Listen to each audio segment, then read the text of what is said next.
कैसे हो? तो हमारा अगला चैप्टर लॉज ऑफ मोशन में लेके आया हूं, तो बिना देर के स्टार्ट करते हैं। ये पहला क्वेश्चन आपके सामने आ रहा है, ट्राई करो। तो ये पहला क्वेश्चन आपके सामने, इसे ट्राई करो।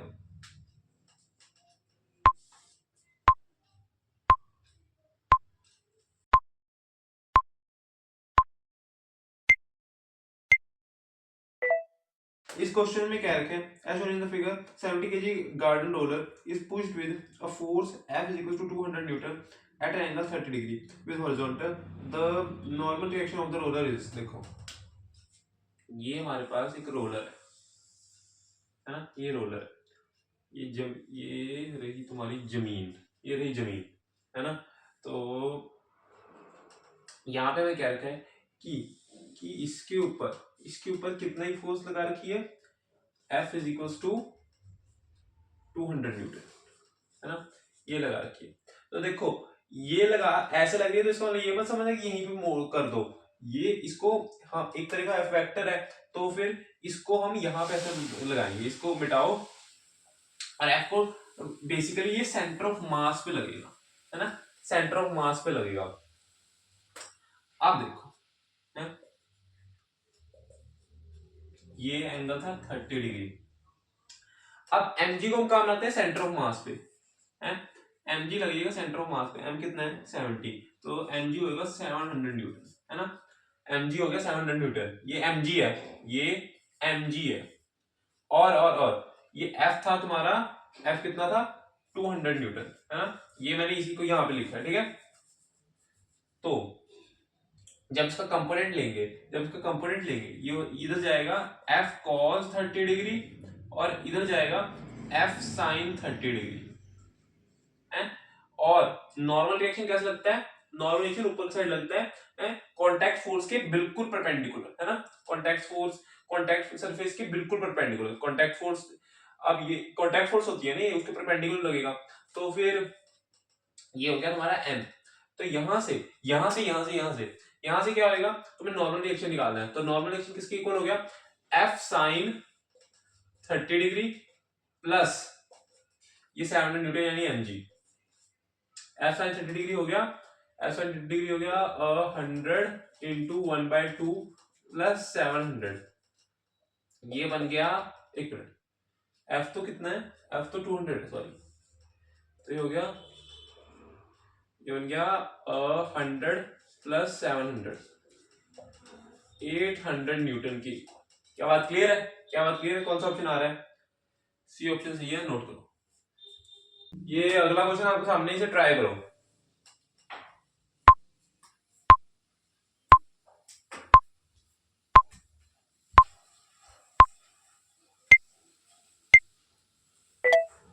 देखो इस क्वेश्चन का आ गया, 3 masses capital M 100 kg, m1 is equals to 10 kg and m2 is equals to 20 kg are arranged in a system as shown in the figure.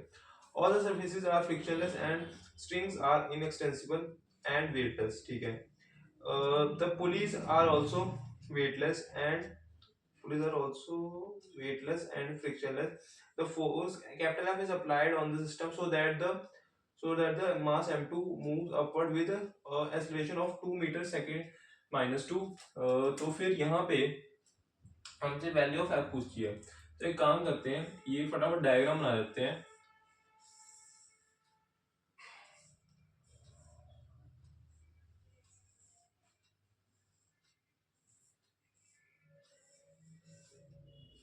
ठीक है, तो ये हमारे पास m1 हो गया और ये हमारे पास m2 हो गया, ये कितना था 10 kg। एक काम करते हैं, m1 को बाहर लिखते हैं, 10 kg अंदर लिखते हैं, ठीक है, 10 kg अंदर लिखते हैं और ये m1 बाहर, 20 kg अंदर और m2 बाहर, ठीक है। अब हमसे आगे इस पे अगर f फोर्स लग रही है, 100 kg इसका मास है, देखो अब बात समझने की कोशिश करना है, इंटरेस्टिंग क्वेश्चन। देखो इस पे एफ फोर्स लग रही है, एफ फोर्स एक्चुअली क्या रखे कि सिस्टम पे लग रही है, तो मान लो सिस्टम 100 ए, क्या नाम है, सॉरी, ए से भाग रहा है 100 kg कह रहा था, ए से भाग रहा है, ए से भाग रहा होगा, तो बात समझने की कोशिश करना, जब ए से भाग रहा होगा तो क्या ये क्या ये भी इसके साथ आगे ऐसे थोड़ा सा ये टच नहीं होएगा? एक्चुअली डायग्राम जो फिर जब ए से भाग रहा होगा तो कुछ डायग्राम कुछ ऐसा सा बनेगा, समझने की कोशिश करना। कुछ ऐसा सा भागेगा, ऐसे भाग रहा होगा कि ये इससे चिपक के चले, बात समझने की कोशिश करना, ये इससे चिपक के चल रहा होगा, तो ये होएगा 20, है ना। तो अगर मैं इक्वेशन लिखूं सिस्टम पे, मैं इक्वेशन देखो, ये टी है, ये टी है, ये टी है, ये भी टी है, ठीक है, ये टी है। तो अब जब मैं इक्वेशन लिखूंगा तो कैसे लिखूंगा? F F minus T, F minus T is equals to F minus T is equals to A, और साथ में मास कौन सा लिखूंगा ये बताओ फटाफट, है कौन सा मास लिखूंगा? क्या सिर्फ 100 लिखूंगा, क्या सिर्फ 20 लिखूंगा? नहीं, दोनों लिखूंगा। क्यों? क्योंकि देखो इस पे बात आने की कोशिश करना, नॉर्मल रिएक्शन, इसका नॉर्मल रिएक्शन कैसे है? एक्स में है, इसको मैं नेगलेक्ट कर दूंगा, क्यों? इसका नॉर्मल रिएक्शन वाई में है, वाई में है, तो एक दूसरे को काट देंगे तो ये इम्पैक्ट नहीं क्रिएट करेगा, है ना। तो हम लिखेंगे 120A, क्या बात समझ में आई? तो ये एक इक्वेशन होगी। अगली चीज पे चलते हैं। आप एक काम करो, फटाफट ना 100 kg के रिस्पेक्ट पे जाके बैठ जाओ, इसके ऊपर जाके बैठ जाओ, है। तो इसको मैं रोक दूंगा और यहाँ पे लगा दूंगा क्या? Pseudo force. सूडो फोर्स क्या होगी? 10A, है। सॉरी, ये तो लग रहा है, तो ये क्यों मैंने मिटा दिया? हाँ, 10A, ये 10A होगा। वो रिलेटिव मोशन की आदत पड़ रखी है, हाँ सॉरी, है 10A। तो ये इसको उल्टी डायरेक्शन में सूडो फोर्स मिलेगी, है। उल्टी डायरेक्शन में क्या मिलेगी? सूडो फोर्स मिलेगी। तो ये हो जाएगा, ये जा रहा था 2 से, तो ये भी इधर जाएगा 2 से, ठीक है। ये पूरा सिस्टम है, ये भाग रहा था, ये देखो ये 2 से ऊपर भाग रहा होगा, तो ये भी 2 से इधर भागेगा। ए जो थी इसकी, इस पूरे सिस्टम की थी, ए पूरे सिस्टम की थी, ठीक है। तो इसमें कंफ्यूज नहीं होना। तो मैं कह रहा था कि 10A minus 10A minus 10A minus T is equals to 10 into 2, तो ये बन जाएगा 10A minus T is equals to 20। तो ये इक्वेशन बन गई।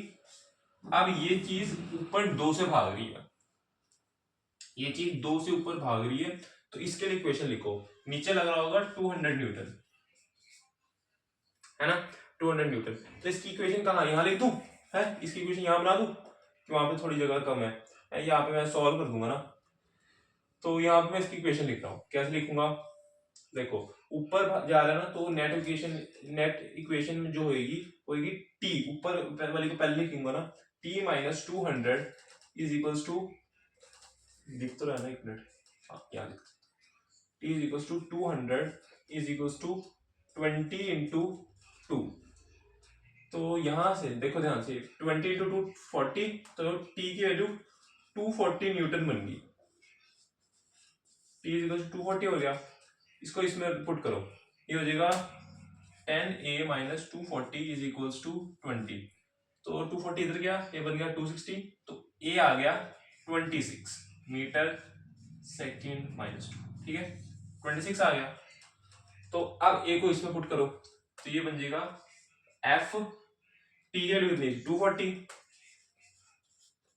ए की वैल्यू कितनी है? 26, तो 26 इंटू 12, और देखो इसको करने का तरीका, 12 इंटू, पहले तो लिखो 12 इंटू 26 कितना होता है, उसके बाद 10 मल्टीप्लाई कर देना। 26 इंटू 12 कितना होता है? 26 का डबल होता है 52, तो 260 में 52 ऐड कर दो, 52 ऐड कर दोगे तो ये बनेगा 312 आई थिंक, है ना, 312 आई थिंक बन जाएगा, है ना, ठीक है, 312, तो 312 उसमें, ठीक है, 312 साथ में एक जीरो आ जाएगा, तो यहां से बनेगा F is equal to 312 plus 240, ये हो जाएगा 0633 न्यूटन, 3360 न्यूटन। क्या आंसर आ रहा है? 3360 न्यूटन, F आ रहा है 3360 न्यूटन। कौन सा ऑप्शन आ रहा है देख लेते हैं फटाफट,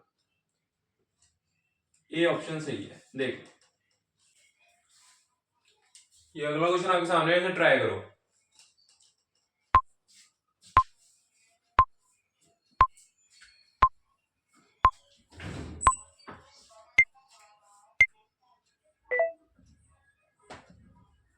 देखो इस क्वेश्चन में कहा गया है uniform metal chain of mass m and length capital L passes over a massless and frictionless pulley. It is released from the rest with a part of its length small l is hanging on one side and rest of its capital length L capital minus small l is hanging on the other side, ठीक है, of the pulley, ठीक है। At the certain point of the time when ये I लिखा हुआ है, ये small l लिखना था, is equals to capital L by x. The acceleration of the chain is g by 2. The value of the x is, देखो हमारे पास क्या रखा है, ये एक पुली है, इसमें एक चेन ऐसे लटक रही है, मान लो ऐसे चेन लटक रही है, इसे ढंग से बनाते हैं।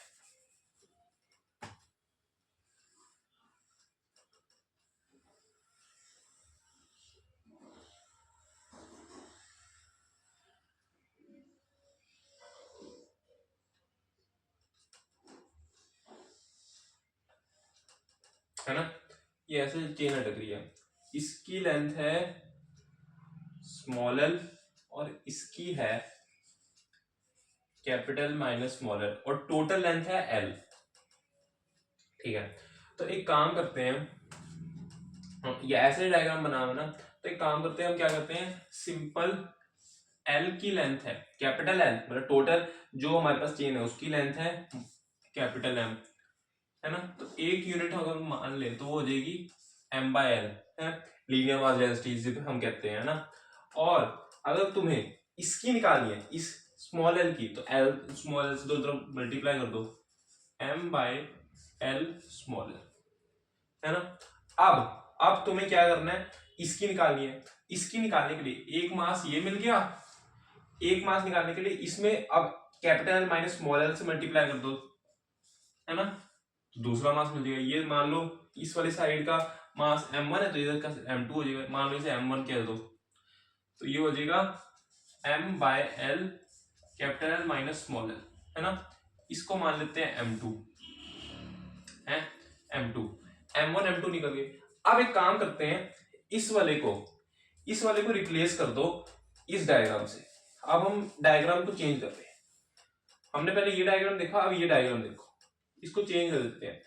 जिधर तुमने चेन लटकती देखी, अब यहाँ पे मास लटकते देखो, है ये m1 मास है, ये m2 मास है, ठीक है। m1 है m by L small L और m2 है m by L capital minus small L, है ना ये चीज। अब हम सिंपल क्या करेंगे, इन्होंने क्या रखा है कि ये g बाय 2 से मूव कर रहे हैं ना, इनकी एक्सेलरेशन g बाय 2 है। तो एक काम करते हैं, फटाफट हम यहाँ पे इक्वेशन लगा देते हैं, है ये हो जाएगा m by capital L small L, नहीं capital m by L into capital minus small L minus m by L small L equals, अच्छा यहाँ पे टोटल मास कितना था, टोटल मास कितना था m और एक्सेलरेशन कितनी है g बाय 2, तो इसको सॉल्व कर लेते हैं। कैप ये g भी तो आएगा ना, हाँ ये g भी तो आएगा, m1 g होएगी ना, तो ये सिर्फ मास लिखे, ये फोर्स आएगी g, g कैंसिल, ठीक है। और यहां से कैपिटल m भी कैंसिल, है ना। तो क्या बचा, एक काम करो कि कैपिटल एल यहाँ पे भी है, यहाँ पे भी है, तो उसको उधर लेके जाओ, तो ये हो जाएगा L minus small L is equal to L by 2, इसे इधर लेके आओ और दोनों माइनस एल को उधर लेके जाओ, ये हो जाएगा L by 2 is equal to small 2l, है ना। तो एल की वैल्यू आ रही है कैपिटल एल बाय 4, तो कौन सा ऑप्शन आ रहा है, एल बाय एक्स पूछे ना, एक्स की वैल्यू पूछी है, कौन सा ऑप्शन आ रहा है, डी, एक्स की वैल्यू आ रही है 4 के इक्वल, डी ऑप्शन सही है, देख लो। अगला क्वेश्चन तुम्हारे सामने, इसे ट्राई करो।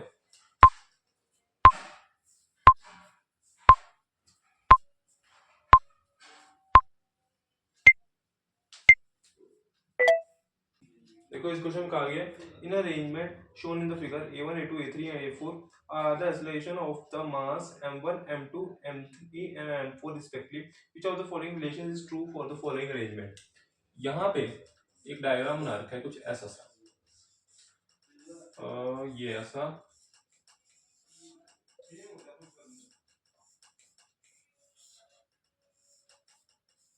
कुछ ऐसा सा बना रखा है। ये मेरे ख्याल m1 है ना, ये m1 है, ये m2 है, ये m3 है, ये m4 है। ये वाला व्यक्ति a1 से भाग रहा है, ये a2 से, ये a3 से, ये a4 से, है ना। तो एक काम करते हैं, अब यहाँ पे हम वर्चुअल वर्क मेथड लगाते हैं। वो क्या होता है वर्चुअल वर्क मेथड? ये मैंने पहले भी एक वीडियो में बता रखा है वैसे, है वर्चुअल वर्क मेथड। जब ऐसे काफी सारे पुलिस हो तो तुम इसका इस्तेमाल किया करो, क्वेश्चन थोड़ा सा आसान बन जाता है। ठीक है, होता क्या है T vector dot A vector is equal to 0। ये आसान है, ये तो मुश्किल लग रहा है। नहीं यार आसान है। देखो अब मान लो टी डॉट ए, टी और ए में जो डॉट प्रोडक्ट होगा वो उसका समेशन करके लिख दो सारे मासेस के लिए। तो मासेस भी क्या पुली को, है ना। तो यहाँ पे हो जाएगा एम के लिए पहले लिख रहा हूँ, टी क्या है, यहाँ पे पहले टी लिख लो ना सारे, टी टी, तो यहाँ पे हो जाएगा 2t। ये तो लिखना आता होगा, ये मैं फटाफट लिख देता हूँ। 2t नहीं, ये 2t ये 4t, और ये हो जाएगा 4t, है ना। 4t हो गया, तो ये 40 हो गया। अब इस सबके समीशन लिख लो। इसके लिए लिखेंगे ये हो जाएगा टी a4, इसके लिए लिखेंगे टी a3। हर बार इनमें एंगल, हर बार cos 0, क्योंकि डॉट प्रोडक्ट है ना, cos 0 1 आ जाएगा, सब में डायरेक्शन सेम है। हर बार नहीं ऐसा होगा, कहीं ऐसे कॉम्प्लिकेटेड जब क्वेश्चन करोगे तो उसमें कुछ और एंगल भी आ सकता है, तो उसके लिए तैयार करना। ठीक है, तो यहाँ पे अभी फिलहाल इसमें 0 ही है। इसके लिए लिखेंगे ये हो जाएगा टी ए टू नहीं सॉरी 2ta2, क्योंकि यहाँ पे टेंशन कितनी है 2t और यहाँ पे 4t, plus 4ta1 is equal to 0। इस यहाँ से टी टी टी टी गायब हो गया, a4 plus a3 plus 2a2 plus 4a1 is equal to 0। तो आंसर है a1 4a1 2a2 plus a3 plus a4 is equal to 0 है। ये आंसर है। देखते हैं कौन सा ऑप्शन सही आ रहा है। 4a1 2a2 a3 plus a4, ये ऑप्शन सही है, देख लो। ये अगला क्वेश्चन आपके सामने से ट्राई करो।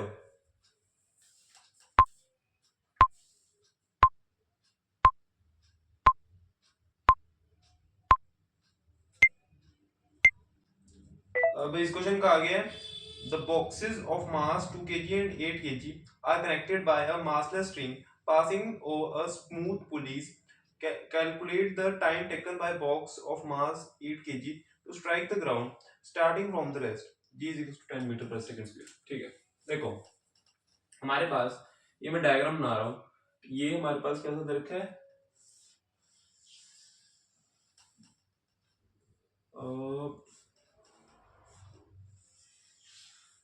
कुछ एक थोड़ा पास में बनाते हैं,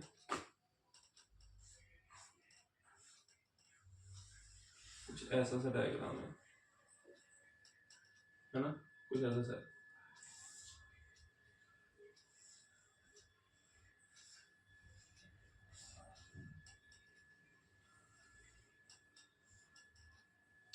ये है 2 kg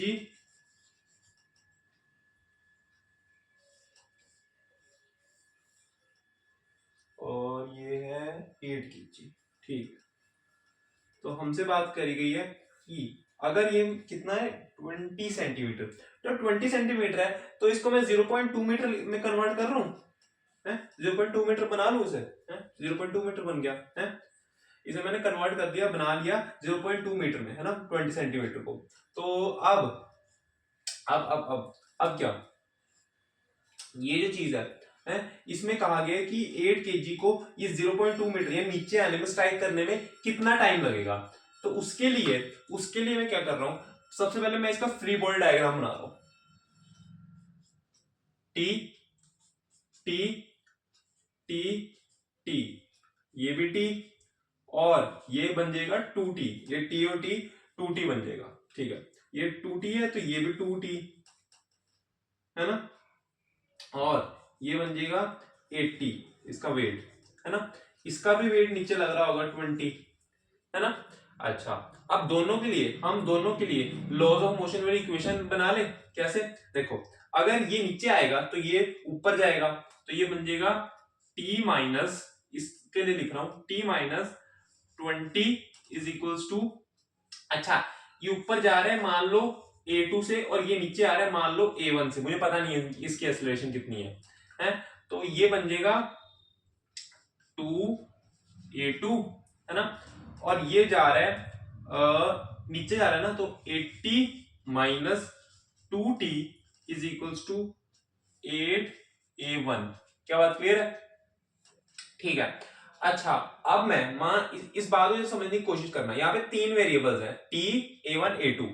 अगर मैंने कहीं से इसे मतलब ना क्या नाम है, सॉल्विंग इक्वेशन को सॉल्व करने वाली चीज से t को हटा भी दिया तो भी a1 और a2 हमारे पास रहेंगे, इसको भी मुझे एलिमिनेट एक को करना पड़ेगा, तब हमारा आंसर आएगा। तो उसके लिए मुझे तीसरी इक्वेशन भी चाहिए होगी, वो कहां से मिलेगी? वो मिलेगी वर्चुअल वर्क मेथड से। किससे? मैंने बताया था पिछले क्वेश्चन में, पिछले क्वेश्चन में बताया था वर्चुअल वर्क मेथड होता क्या है। वर्चुअल वर्क मेथड है ना, बहुत बड़े बड़े सवालों को ये छोटा कर देता है। ठीक है, वर्चुअल वर्क मेथड कहता है कि summation T vector dot A vector is equals to 0, ये कहता है। तो यहां पे इसके लिए लगाओ, इसके लिए लगाओ, और ऐड कर दो। देखो ये ऊपर जा रहा है और a1 नीचे है, सॉरी नीचे, a1 से नीचे जा रहा है, t ऊपर है, सॉरी, हाँ, ये बन रहा है 2t डॉट a1। अच्छा, a1 की 2t ऊपर है, a1 नीचे है, तो क्या cos 180 बनेगा -1, तो माइनस आगे आ जाएगा, ये a1 बन जाएगा, और t भी ऊपर है, a2 भी ऊपर है, तो ये बनेगा a2t, और cos 0 तो 1 ही होएगा। ठीक है, तो t और t तो कैंसिल हो गया, उधर चला गया है ना, तो यहां से बन गया 2a1 is equals to a2 है, सॉल्व करना यही आएगा। ठीक है, तो क्या मैं अब ये फटाफट नोट कर लो, क्योंकि मैं सिर्फ ये 3 इक्वेशन लिख रहा हूं, फिर मैं यहीं पे सॉल्व करूंगा।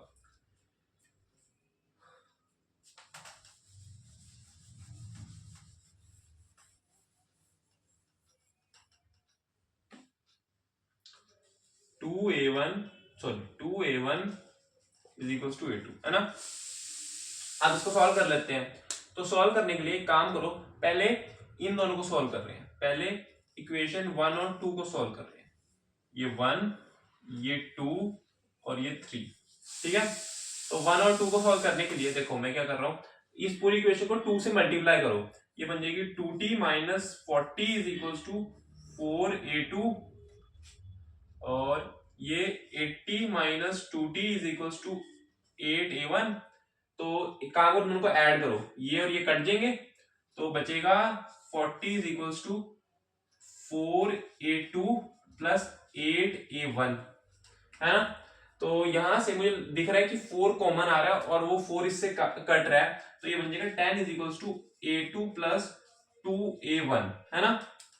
अच्छा, मुझे यहाँ पे a2 की वैल्यू दिख रही है 2a1, तो लगाओ जरा, यहाँ पे बनेगी 2a1, जब a2 की जगह 2a1 रखूंगा तो ये बन जाएगा 4a1, तो 10 इज इक्वल्स टू 4a1 बन रहा है। जब मैं ये इक्वेशन को यहाँ पे पुट करूंगा, है, जब ये इक्वेशन को यहाँ पे पुट करूंगा, a2 की वैल्यू यहाँ पे रखूंगा, तो ये बन जाएगा a1 is equals to 2.5 metre, a1 is equals to 2.5 metre per second square है ना, यही बन रहा है। तो 2.5 बन गया। अब क्या ये सबने नोट कर लिया? देखो ये 0.2 मीटर इसको कवर करना है ना, 0.2 मीटर। क्या एक काम करते हैं, ये डायग्राम बना देते हैं, ये काम क्या है, तो इसको ही रख देते हैं, इसको नोट कर लो, क्योंकि इसका काम तो हो चुका है, हमें a1 तो मिल चुका है, हमें a1 का ही काम था, इसका a2 निकालने की जरूरत नहीं है, कोई बंदा अगर ये चीज देखा करो फालतू में, तुम a2 निकाल दो, a2 को जरूरत ही नहीं है, a2 को जरूरत ही नहीं है। तुम यहाँ पहले A2 निकालते थे फिर A1 निकालते, वो तो काम लंबा हो जाता। पहले देखो ना कि क्या चीज चाहिए, सिर्फ वो निकाल लो। इसलिए मैंने सिर्फ मैंने A2 को एलिमिनेट कर दिया, A1 निकाल लिया।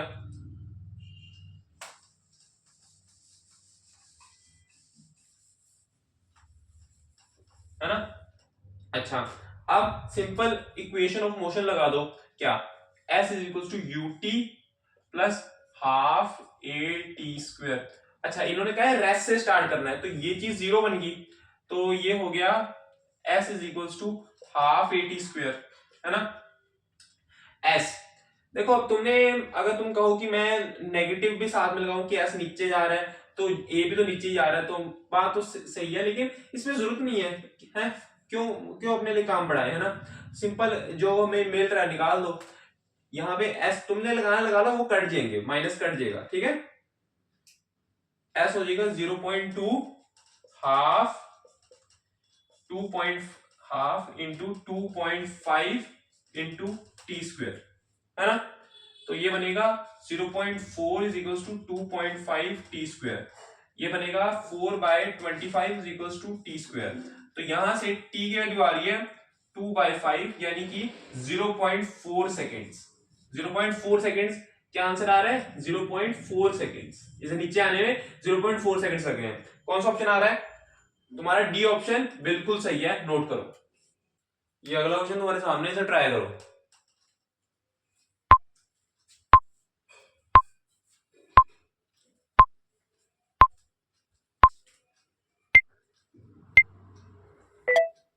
देखो, इस क्वेश्चन का आ गया है the time taken by object to slide down 45 degree rough inclined plane is n times as it takes to slide down a perfectly smooth 45 degree inclined plane. ठीक है। The coefficient of kinetic friction between the object and the inclined plane is. देखो, हमसे कहा गया है, एक case है, छोटे से डायग्राम बनाते हैं इसकी, क्योंकि हमें ज्यादा कैलकुलेशन करनी पड़ेगी इसमें। तो एक एक हमारे पास डायग्राम है, ये हमारे पास स्मूथ है, ये मान लो हमारे पास स्मूथ है, स्मूथ सरफेस है। इसमें इसमें जो टाइम लग रहा है, मान लो टी लग रहा है, इसमें टाइम टी लग रहा है। अब इन्होंने कहा गया है कि 45 डिग्री, ये 45 डिग्री है पहले तो, हाँ। तो इन्होंने कहा गया है कि time taken by object to slide down the 45 degree rough inclined plane is n times, यानी कि रफ में से निकलने में, अगर मान लो इसको मैं टी एस चलो कह देता हूँ फिलहाल अभी के लिए, टी एस कह देता हूँ। इन्होंने कहा गया है, इन्होंने कहा गया कि अगर अगर क्या टी एस, चल टी एस, ठीक है। मैं कह रहा था कि अगर रफ इंक्लाइंड प्लेन से इसे नीचे उतरने में कितना लग रहा है, एन टी एस। कुछ ऐसी सी इक्वेशन बन रही है, कुछ ऐसी सी इक्वेशन बन रही है। इनका कहना है कि भाई रफ इंक्लाइंड प्लेन में से इसे नीचे उतरने में एन टाइम ज्यादा लग रहा है, किससे? स्मूथ से, है। तो हमें क्या करना पड़ेगा? देखो, मैं यहाँ पे डायग्राम पहले बना देता हूँ, फटाफट फटाफट इसका डायग्राम बना देता हूँ। इसका कोएफिशिएंट ऑफ फ्रिक्शन म्यू है, इसका कोएफिशिएंट ऑफ फ्रिक्शन म्यू है। तो हम काम करते हैं, इसका मास m ले लेते हैं, इसका मास m ले लेते हैं। तो ये m है, ये नीचे लग रहा होगा इसका mg, ये 45 डिग्री है। क्या? 45 डिग्री। तो देखो 45 डिग्री है, तो इधर भी mg/√2 होएगा, mg/√2, और इधर होएगा mg/√2। इधर होगा mg/√2, इधर होगा mg/√2, है ना। देखो, अब इसके ऊपर एक म्यू एन भी लग रहा होगा, इसके ऊपर एक म्यू एन भी लग रहा होगा। एन इसका क्या होगा? यहाँ पे एन मैं बता दूं, mg/√2 ही होएगा। इसके ये पूरा ऐसे एन ऐसे लग रहा होगा ना। ये तो सिंपल सा फ्री बॉडी डायग्राम होता है, तुम लॉज ऑफ मोशन में कई बार बनाते हो, इसलिए मैं फटाफट इसे बना रहा हूँ, ठीक है। mg/√2 एन इसका बनेगा। तो अगर मैं इसके लिए लिखूं, इसके लिए मैं क्या लिखूं? इसके लिए मैं सिंपल इक्वेशन ऑफ मोशन लिखूं। इक्वेशन ऑफ मोशन कह रहा हूं, लॉज ऑफ मोशन की इक्वेशन है, तो इक्वेशन ऑफ मोशन दूसरी होगी। तो ये हो जाएगा mg/√2 is equals to ma g/√2 is equals to g/√2 is equals to a। अच्छा, अब क्या, ए तो निकल गया, तो यहां से हम टी निकाल ले। अगर मैं मान लू कि इस रेस से स्टार्ट हो रहा था, तो इसको देखो डी ही डिस्टेंस लग रही है, डी अगर मान लो ये कवर कर रहा है डी, और यहाँ पे भी भले ही टाइम दोनों का अलग लग रहा है, लेकिन ये ट्रैवल तो सेम डिस्टेंस कर रहे हैं ना, डी डी है, मान लो ये डी कोई डिस्टेंस मान लो, क्योंकि इसकी जरूरत नहीं पड़ रही है, वेरिएबल हट जाना, देखना डी हो जाएगा, डी हो जाएगा तुम्हारा, यू तो जीरो हो गया, हाफ ए टी स्क्वायर यानी जी बाय रूट टू, ए हमने निकाल लिया, जी बाय रूट टू, इसका हमने क्या मानना है, टीएस, टीएस का स्क्वायर, टीएस का स्क्वायर, और यहां इस वाले केस के लिए, इस वाले केस के लिए हो जाएगा M G by root two minus, M G by root two minus mu M G by root two, M G by root two is equals to M A dash मान लो, इसके लिए ए माना तो चलो इसके लिए ए डैश मान लो, क्या दिक्कत है, ए डैश, तो यहां से A sorry M M cut गया, बचा G, G minus mu G, G minus mu G is equals to A dash by root two, ठीक है ना, जी माइनस जी, ठीक, बढ़िया, तो ये हो जाएगा, इसको मैं ढंग से लिख देता हूं, g one minus mu root two is equals to A dash, ठीक है, ये चीज, अब ये तो निकल गया, चलो मैं इसको यहां पे लिख देता हूं जी बाय रूट टू, और इसको रब कर देता हूं, देखो इसको मैं यहां पे सॉल्व कर रहा हूं, इसके लिए जब मैं इक्वेशन लिखूंगा वो लिखी जाएगी D is equals to G by root two one minus mu T, और एस था ना, ये आर आर स्क्वायर, है ना, बात क्लियर है, बात क्लियर है, ठीक है, तो अब एक काम करो, ये तुम्हारी एक इक्वेशन निकल गई, एक ये तुम्हारी दूसरी इक्वेशन है, इन दोनों को इक्वेट कर दो, क्योंकि डी डी दोनों में डिस्टेंस सेम कवर हो रही है, तो हम इसे इक्वेट कर सकते हैं, है ना, हम इक्वेट कर सकते हैं इन दोनों को, तो ये बन जाएगा हाफ, थोड़ा सा नीचे लिखता हूं, half g by root two one minus mu t r का square, half g by root two T S का स्क्वायर, है ना, हो गया, अब g by root two cancel, half half cancel, क्या बचा, टी, इसकी जगह एक को एलिमिनेट कर देते हैं, तो एक काम करते हैं, किसको करें, टी आर की जगह टी एस कर दें, ये हो जाएगा एन स्क्वायर टी एस का square one minus mu is equals to T S का स्क्वायर, है ना, ये हो गया, अब टी एस का स्क्वायर कैंसल, तो हमें क्या निकालना था, म्यू, हमें म्यू निकालना था, तो एक काम करते हैं, म्यू निकाल लेते हैं, क्या दिक्कत है, one by mu is equals to one by N square, है ना, तो यहां से म्यू की वैल्यू आ रही है one minus one by N square, mu की वैल्यू आ रही है one minus one by N square, ठीक है, तो कौन सा ऑप्शन आ रहा है देख लेते हैं, किधर गया, ये डी ऑप्शन सही आ रहा है, ये सारों के डी ऑप्शन सही आ जा रहे हैं, चलो ठीक है, this is next question in front of you,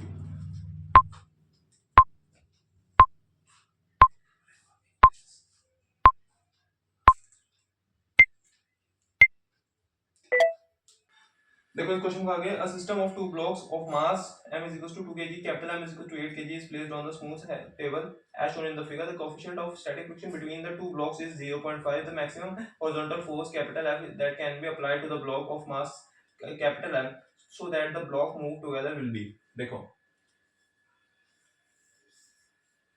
ये हमारे पास, मैं इसमें थोड़ा सा गैप बना रहा हूँ ताकि मैं फ्री बॉडी डायग्राम अच्छे से दिखा सकूं, ये 2, ये 8 kg है ना, kg, हाँ, तो इस पे कैपिटल एफ फोर्स लग रही है, जी को तुम मानो 9.8, क्यों, क्योंकि 10 दे नहीं रखा, तो तुम्हें ये मानना पड़ेगा, अच्छा, तो अब इन्होंने क्या रखा है कि ये दोनों ब्लॉक एक साथ चलने चाहिए। तो पहले फ्री बॉडी डायग्राम बना देते हैं फटाफट।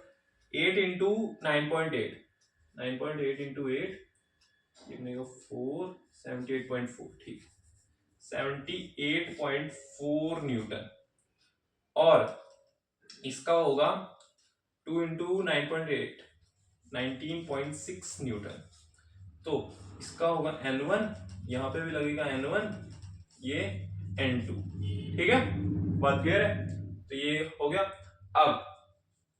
अब क्या नाम है, हमसे कह रखा है, हमसे कहा गया है कि ये पूरा सिस्टम एक साथ चलना चाहिए। तो 2 मिनट के लिए मान लो, 2 मिनट के लिए मान लो कि इन दोनों ब्लॉक्स को मैंने ग्लू से चिपका रखा है, तो ये एक साथ ही चल रहे हैं ए से। किससे? ए से। ए एक्सेलरेशन से एक साथ चल रहे हैं, 9 लग रहा है, ठीक है, ए से। तो मैं कह सकता हूं 2 प्लस 8 यानी कि 10 into A is equals to capital F. क्या मैं कह सकता हूं? बिल्कुल कह सकता हूं। क्या मैं कह सकता हूं? बिल्कुल कह सकता हूं। Capital F is equals to 10 है, ठीक है, ये चीज होगी। अब मुझे एक्सेलरेशन चाहिए, तो हमारी बात बन जाएगी। तो वो निकालने के लिए पहले एफ लिमिटिंग का कंसेप्ट समझो। एफ लिमिटिंग का कंसेप्ट क्या कहता है कि मान लो कि अगर हमें क्या है, जैसे कि कंडीशन दे रखी है कि ये दोनों ब्लॉक साथ में चलने चाहिए, तो उसके लिए पूरा मोशन इस ऊपर वाले ब्लॉक पे डिपेंड करेगा। कैसे करेगा कि अगर इस पे लगने वाली नेट फोर्स, इससे ज्यादा होगी तो ये आगे भाग जाएगा और ये यहीं रह जाएगा, ये यहीं रह जाएगा है। तो हम जो हमें कंडीशन दे रखी है फुलफिल नहीं होगी है। तो उसके लिए इस पे लगने वाली नेट फोर्स लगभग ज्यादा इसकी इक्वल हो सकती है। इसकी मैं सारे फ्रिक्शनल फोर्स कलर बना देता हूँ। इधर स्मॉल एफ लगेगी, इधर ये एफ लगेगी। क्यों?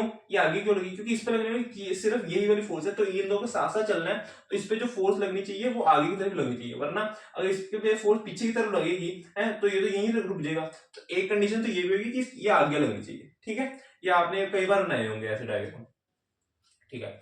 तो स्मॉल एफ ये लग गया। अच्छा, अब एफ लिमिटिंग। अब ये जो एफ है, ये एफ लिमिटिंग के ही इक्वल होना चाहिए। एफ लिमिटिंग के इक्वल होना चाहिए। क्यों होना चाहिए? एफ लिमिटिंग के इक्वल होगा है तो हमारे पास ये दोनों ब्लॉक साथ साथ चलेंगे। अब एफ लिमिटिंग लेकिन क्या है? एफ लिमिटिंग क्या चीज है? एफ लिमिटिंग होता है ये 2 इंटू जी 9.8 इंटू इसका म्यू, म्यू कितना है? 0.5 म्यू एम जी है, इसका निकाल रहे हैं तो mu M G F limiting होगा, इसका निकाल लो। 2 इंटू 0.51 9.8 न्यूटन, 9.8 न्यूटन। लेकिन लेकिन लेकिन लेकिन हमारे पास ये चीज इससे कैसे रिलेट करती है? अब बात समझो, ये तो बात समझ में आ गई ना, F limiting is equal to F होना चाहिए, F limiting is equal to F होना चाहिए, ये एफ लिमिटिंग के इक्वल होना चाहिए। अब मैंने कहा कि इस पे लगने वाली जो एफ है, इस पे लगने वाला जो एफ है, इस पे जो लगने वाला एफ है वो किसके इक्वल होना चाहिए? वो ज्यादा इसके इक्वल होना चाहिए, वो ज्यादा से ज्यादा इसके इक्वल होना चाहिए, ज्यादा से ज्यादा इसके इक्वल होना चाहिए। तो मैं यहाँ पे लिख सकता हूं, क्या? Capital F. ये तो हमने फोर्स निकाली है ना, यहां से हमें एक्सेलरेशन निकालनी पड़ेगी, तो F limiting is equals to 2a, हाँ 2a, 9.8 is equals to 2a, cancel, a आ गया 4.9 मीटर पर सेकेंड स्क्वायर, ठीक है, आ गया। अब a आ गया, इसको यहां पे पुट करो, कैपिटल एफ आ जाएगा 10 इंटू 4.9 49 न्यूटन। क्या बात क्लियर है? तो ये आ गया सी ऑप्शन। बात समझ में आई? देख लो, बस यही कंसेप्ट है कि भाई इस पे जो ये एफ है, ये ज्यादा से ज्यादा इसकी ये एफ की इक्वल हो सकता है, स्मॉल एफ की, ठीक है, ज्यादा से ज्यादा। ये अगला और आखिरी क्वेश्चन आपके सामने, ट्राई करो इसे।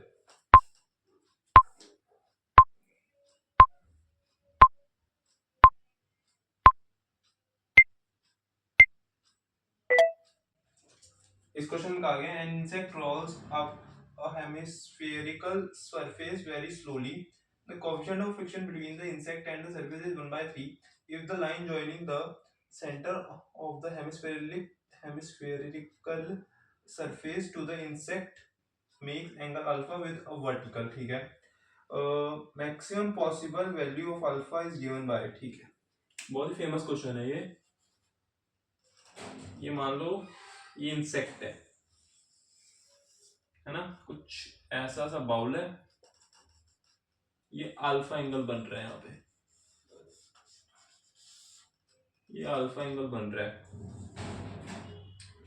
नीचे mg लग रहा होगा, ये अल्फा है तो ये भी अल्फा होगा, है ना, ये तो बात क्लियर है, ये भी अल्फा होगा, तो यहाँ पे ये जाएगा mg, ये भी अल्फा होगा, mg cos अल्फा, और इधर जाएगा mg sin अल्फा, है, बात समझे. तो इस पे क्या ऊपर n लग रहा होगा, क्योंकि ये क्या नाम है, सरफेस फोर्स यहाँ पे होएगी, तो क्या n is equals to mg cos alpha हो जाएगा, बिल्कुल हो जाएगा. और इस पे कितना म्यू लग रहा है, म्यू लग रहा है 1/3, तो यहाँ पे इधर म्यू भी लगेगा, म्यू मतलब एक फ्रिक्शनल फोर्स वही है, इस पे इधर इसका म्यू की फोर्स लग जाएगी फ्रिक्शनल फोर्स, तो वो हो जाएगा small f is equals to mg sin alpha. तो एक काम करो f/n लिखो, वो लिखा जाएगा tan अल्फा, ठीक है. अब f/n है क्या, f/n है क्या, f/n समझने की कोशिश करना. f/n देखो एक तरह का ये हमारे पास, मैं दिखा देता हूँ, ऐसा कुछ बन रहा है ना, ये है f, ये है n, ये परपेंडिकुलर है एक्चुअली, तो क्या कहीं ना कहीं ट्रायंगल टाइप चीज लग रही है, क्या है ट्रायंगल टाइप चीज लग रही है, ये यहाँ पे ये अल्फा एंगल बना रहा है, ये अल्फा एंगल बना रहा है ना, ये अल्फा एंगल बना रहा है, ठीक है. तो अब ये अल्फा एंगल बना रहा है, अगर मैं मान लूं कि ये परपेंडिकुलर टाइप चीज है, ये पैरेलल है, ये अल्फा आएगा, तो ये 90 माइनस अल्फा आएगा, तो ये अल्फा हो जाएगा, ये अल्फा हो जाएगा. तो क्या मैं यहाँ पे tan अल्फा है, यहाँ पे मैं इसे tan alpha is equals to क्या है, tan alpha equals to f/n है. तो ये चीज तो हम यहाँ से भी निकाल सकते थे, ये चीज हम यहाँ से भी देख सकते थे, मैंने डायग्राम से वैसे बता दिया है. अब क्या है, तो अब हमें यहाँ पे मैं कह रहा था f is equals to mu n कितना है, म्यू n है, f/n, ये आ गया म्यू, तो यहाँ पे रखो mu is equals to tan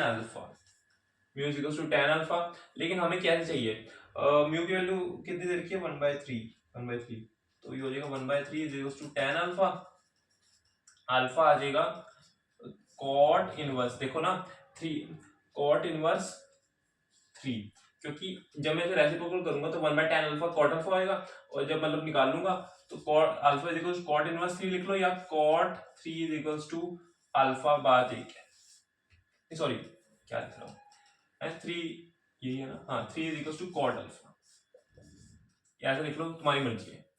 बस मैं बता देता हूँ कौन सा ऑप्शन सही आ रहा है, तुम्हारा ये ऑप्शन सही है. देखो